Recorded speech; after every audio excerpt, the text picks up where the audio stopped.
Cette nouvelle attaque djihadiste d'ampleur au Burkina Faso, samedi, plus de 100 personnes ont été tuées à Barça-Logo, dans le centre-nord du pays. Parmi les victimes, des militaires, des VDP, mais aussi de nombreux civils réquisitionnés pour creuser des tranchées. Une attaque revendiquée par le JNIM affilié à Al-Qaïda. Comme c'est le cas depuis l'arrivée du pouvoir d'Ibrahim Traoré, les autorités burkinabées n'ont pour l'instant pas communiqué. Écoutez le sociologue malien Mohamed Amara, il nous explique ses stratégies.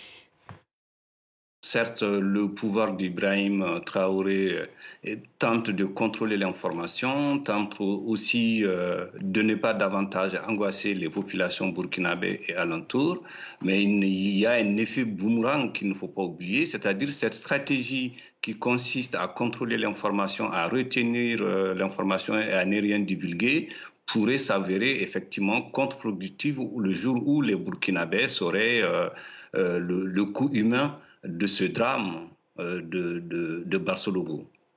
Ça fait maintenant 23 mois que Ibrahim Traoré est à la tête du Burkina Faso. La première des 7 missions confiées à la transition, selon l'article 2 de la charte de la transition, c'est de rétablir et renforcer la sécurité sur l'ensemble du territoire national. Et la priorité numéro 1, lutter contre le terrorisme et de restaurer l'intégralité territoriale. Malgré la volonté politique et un engagement absolu à s'attaquer aux défis sécuritaires, les semaines se suivent et se ressemblent malheureusement au Burkina Faso.